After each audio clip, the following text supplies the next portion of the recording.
It's 7 in the morning. You walk into your local coffee shop, order your usual drink, and hand over your card.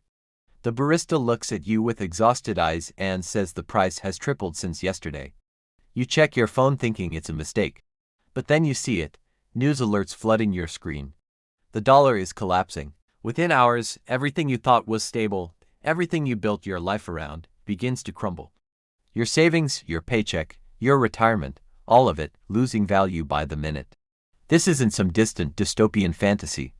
This is what economists call a currency collapse. And whether you realize it or not, the mechanisms that could trigger it are already in motion. The US dollar has been the world's reserve currency for nearly 80 years. It survived wars, recessions, political chaos, and global pandemics. But here's what most people don't understand. Survival doesn't mean invincibility. Every empire, every currency, every system that seemed too big to fail, eventually faced its reckoning. The Roman denarius, the Spanish real, the British pound. All of them once dominated global trade. All of them fell. And now, whispers in financial corridors, published papers from central banks, and quiet moves by nations like China and Russia suggest the same fate could be waiting for the dollar. But let's slow down. Before we dive into the nightmare scenario, you need to understand why the dollar holds so much power in the first place. Picture this. It's 1944. World War II is still raging, but Allied leaders are already planning for what comes after. They meet in Bretton Woods, New Hampshire, and create a new financial order. The US dollar becomes the anchor of global trade, backed by gold, trusted by nations. If you wanted to buy oil, cars, machinery, anything on the international market, you needed dollars. This wasn't just economic policy, it was leverage, it was power. And America wielded it like a weapon. Fast forward to today. The dollar still makes up nearly 60% of global currency reserves. Countries hold it, banks trade in it. Entire economies depend on it, but cracks are forming. The US national debt has exploded past $34 trillion. Inflation has shaken public trust. And perhaps most dangerous of all, America's rivals are building alternatives. China launched the digital yuan. Russia and India are trading in their own currencies. Saudi Arabia is discussing oil sales in currencies other than the dollar. These aren't small moves, these are tectonic shifts. And if enough nations decide they don't need the dollar anymore, the collapse won't be a slow decline. It'll be a freefall. So what would that actually look like? Imagine waking up to chaos. Gas stations doubled their prices overnight, and then double them again by noon. Grocery stores struggle to stock shelves because international suppliers refuse to accept dollars for payment. Your bank sends an email saying withdrawals are temporarily limited. Temporary, they say, but you know better. You've seen this before in other countries, Argentina, Zimbabwe, Venezuela. You remember the images. People pushing wheelbarrows full of cash just to buy bread. Life savings evaporating in days. Now it's happening here. Panic spreads faster than the collapse itself. ATMs run dry within hours. Credit cards stop working for anything imported. The stock market doesn't just drop. It crashed so hard that trading gets halted, then halted again. Your retirement account that took decades to build is worth a fraction of what it was last week. Not because you made bad choices, but because the entire foundation of value just shifted beneath your feet. The government tries to respond. Emergency meetings, press conferences with officials telling everyone to stay calm. They print more money, hoping to stabilize things, but that only makes it worse. Because here's the cruel irony of a currency collapse. The more money they print, the less it's worth. It's like pouring water into a bucket with no bottom. And while politicians argue over solutions, real people are living the consequences. Let me take you deeper. Think about everything in your life that depends on global supply chains. Your phone, your computer, your clothes, most of the food in your kitchen. All of it came from somewhere else, paid for in dollars that foreign producers trusted would hold value. But if the dollar collapses, that trust vanishes. Ships full of goods sit in ports because exporters don't want payment in a dying currency. Factories in China, Vietnam, and Mexico that produce for American consumers shut down production lines. Not forever, maybe, but long enough to create shortages that feel apocalyptic. Within weeks, medicines become scarce. Hospitals ration supplies. The healthcare system that was already strained now buckles under the weight of both the crisis and the inability to import critical equipment. Gas shortages lead to long lines and even longer tempers. People who never thought about where their next meal comes from suddenly find themselves standing in bread lines. Crime rates spike. Desperation does that. It turns neighbors into strangers and strangers into threats. This is the first stage, the shock. The part where everything familiar becomes unrecognizable almost overnight. But the shock is only the beginning. What comes after is worse. It's the adaptation. The reorganization of entire society when the old rules no longer apply. You see, a dollar collapse isn't just a financial crisis. It's a geopolitical earthquake that redraws the map of world power. China, which has been waiting for this moment for decades, moves fast. The yuan positions itself as the new dominant reserve currency. Nations that depended on the United States for trade and protection now lean toward Beijing.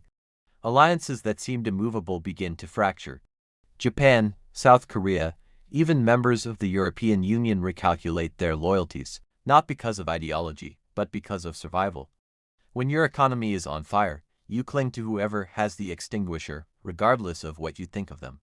The United States, for the first time in generations, experiences what it means to be vulnerable. Military bases abroad become unsustainable without the ability to finance them. Soldiers return home not from victory but from economic necessity. The defense budget that once was $800 billion gets slashed dramatically because those dollars no longer buy what they used to. Military might still exist, sure, but projecting that power around the world requires money that simply isn't there anymore. Within the borders, division deepens. The wealthy, those who saw the warning signs coming, already diversified. They have gold, cryptocurrencies, assets abroad, properties in countries with stable currencies. They'll survive. They might even thrive buying up devalued assets for pennies. But the middle class, the people who played by the rules, who saved in bank accounts and trusted pension funds, they're the ones left devastated. The gap between the haves and have-nots becomes a chasm. Protests erupt in major cities. New York, Los Angeles, Chicago, all burning with rage. Not the rage of political ideology but the rage of betrayal. People feel the social contract was broken. They worked hard, paid taxes, believed in the system, and the system let them fall. Politicians promise solutions. A new dollar backed by real assets. Price controls, universal aid programs, but implementing these ideas in the middle of chaos is nearly impossible. Trust, once lost, doesn't return with promises. Now let us talk about the rest of the world because the dollar collapse isn't just an American problem, it's global. Developing countries that took loans denominated in dollars suddenly find themselves in an impossible position. If the dollar collapses but their debts are still denominated in dollars, how much do they owe? The confusion triggers cascading defaults. Entire nations declare bankruptcy. The International Monetary Fund and the World Bank, institutions that relied on dollar stability, struggle to maintain relevance. Europe faces its own existential crisis. The euro, which has already survived multiple crises, now bears immense pressure as an alternative to the dollar. But Europe isn't united in the way it needs to be. Germany pushes for one policy. Italy demands another. France tries to mediate. Greece, Spain, and Portugal, still scarred from past crises, barely stay afloat. Without the stability that the dollar provided to global trade, the European Union might finally break apart under the weight of its own internal contradictions. Meanwhile, in your daily life, you learn to adapt. Barter returns, not as a retro curiosity but as necessity. You trade skills for food, offer repairs for gasoline. Local communities become more important than national connections because the federal government, trapped in paralysis, can no longer provide what it once promised. You see local currencies emerge in some cities, desperate attempts to create stability when the national currency failed. The internet, surprisingly, becomes both lifeline and battlefield. Cryptocurrencies experience massive demand. Bitcoin, Ethereum, and other digital assets skyrocket in value because they represent something outside the control of any collapsing government. But there are also scams, fraudulent projects that exploit people's fear. Hackers who steal the last crumbs of digital wealth that people have. Every transaction becomes an act of faith or desperation. The years that follow are about rebuilding, but not to the world you knew. You can't go back to that. The world order that existed since 1944 is gone. In its place, something new emerges. Maybe a multipolar system where several currencies share influence. Maybe a global digital currency backed by a basket of assets. Maybe something we can't even imagine now. But the process of getting there is filled with pain, uncertainty, and sacrifice. Here's the question you should be asking. Could this really happen? Economists are divided. Some say the checks and balances of the modern financial system prevent it. Others point out that every system in history eventually failed, and arrogance is thinking ours is different. The truth is probably somewhere in the middle. A total sudden collapse is less likely than a slow decline, an erosion of trust and power that unfolds over decades. But the possibility exists, and in finance, as in life, possibility demands preparation. So what do? You diversify. Not just your investments, but your skills, your connections, your understanding of how the world works beyond your border. You build resilience, because whether the dollar collapses tomorrow or stays strong for another century, the lesson remains. Nothing is permanent, no system is unbreakable. And those who survive are the ones who prepare for the unthinkable. The world after a dollar collapse would be unrecognizable, terrifying, chaotic, but it would also be human. Filled with people adapting, surviving, rebuilding, because that's what we do. Not because we're optimistic, but because we have no other choice. The question isn't whether we could survive. It's what kind of world we'd build from the ashes, and that answer depends on the choices we make now, while we still have time.